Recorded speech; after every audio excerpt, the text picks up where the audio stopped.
There's a warm easterly, and so I put the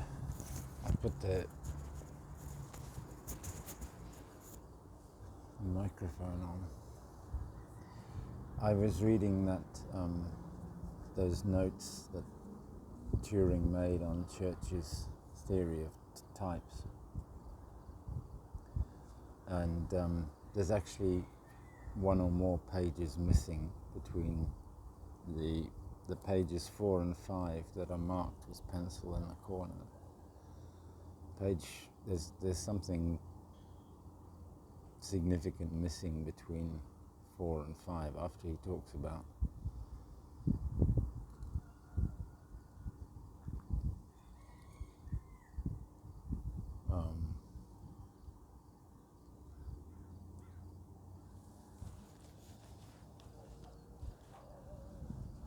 he mentions something about a radically Hilbertian view of mathematics.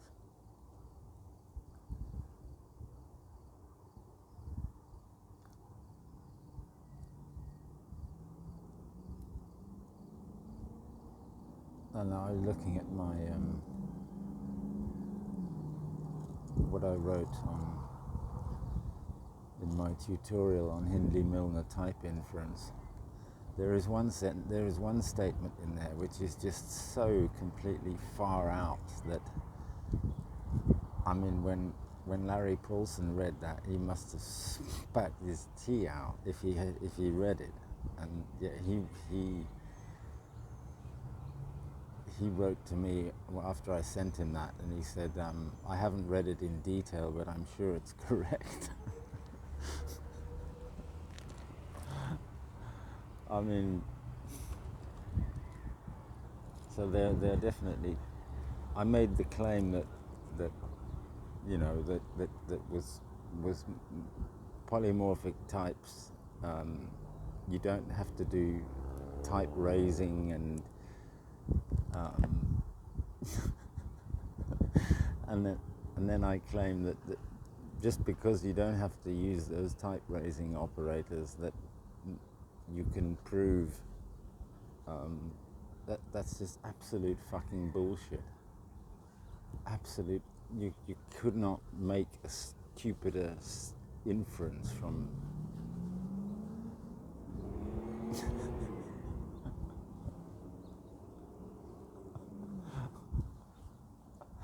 But I knew at the time I was writing it, I knew it was really pretty off the wall. And it's actually because at the time I hadn't read enough. I hadn't had the faintest clue what Church's 1940 paper called A Formulation of the Simple Theory of Types was actually about. But I'm not the only one. It sounds like if you can get hold of Church's notes on lambda calculus, which is what Turing is discussing with that guy, I've forgotten his name now, Professor Max.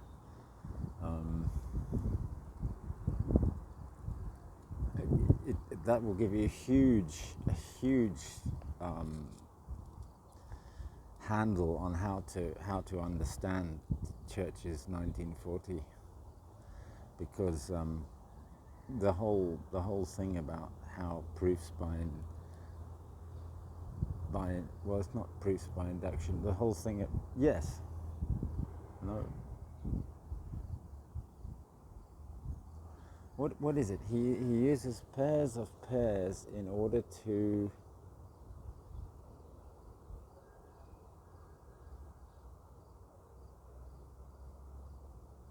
Well, they are a kind of induction proof because.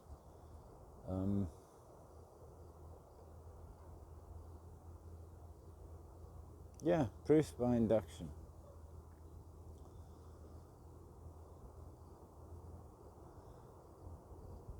And the way the way Church codes the predecessor function is kind of crucial in that whole thing.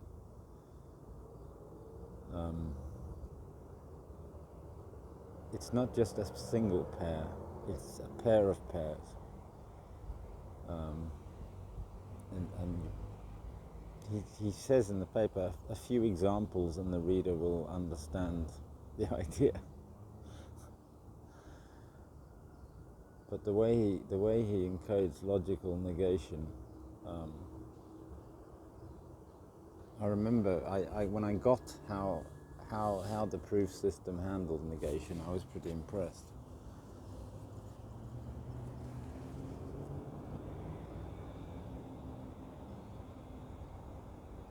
All negation proofs are by contradiction, I think, something like that.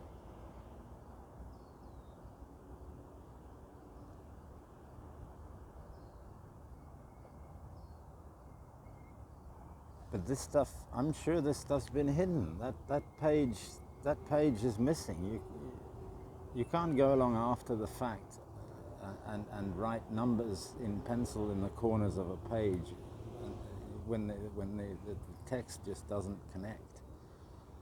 The page is missing, and then that particular one, I suppose any missing page becomes crucial, but I maybe knew one of the archivists at King's College. I think she worked at King's College. We kind of hung out together for a while when I was living in Cambridge, just before I left for Bolivia.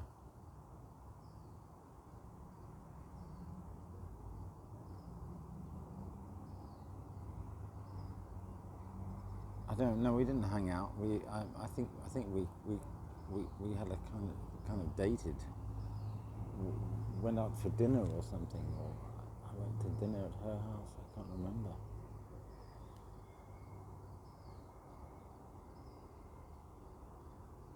I think we met on the train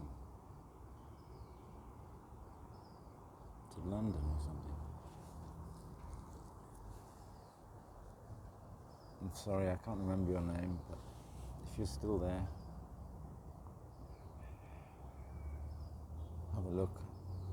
Maybe it's just that they got shuffled around, because they were just handwritten notes. There was no. Maybe the War Department came along and took the crucial bits out. You have to watch the end of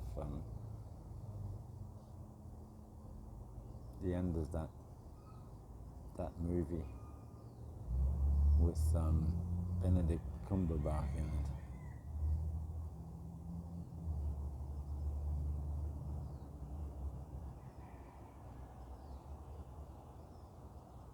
The system has been stashed away in some Freemasons archive, or I can't imagine it's in the Vatican archive.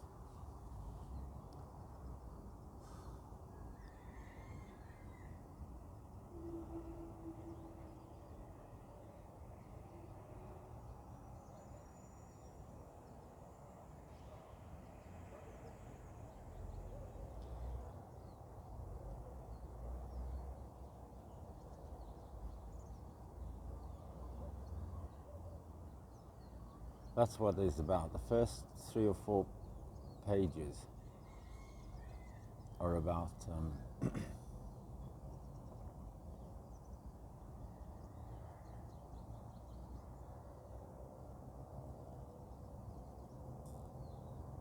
how you collect up all the things you can prove from your axioms as you go up. I kind of tried to. I wrote some bizarre lambda code in my actual wrapping about. I can't remember the name of that. It's not the play thing. It's the actual introduction to Aristotle that I tried to write, which kind of dissolved into a rant about Freemasonry.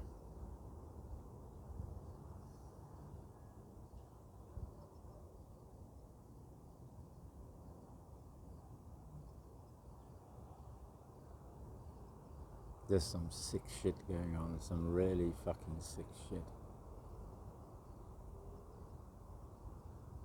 I don't like it.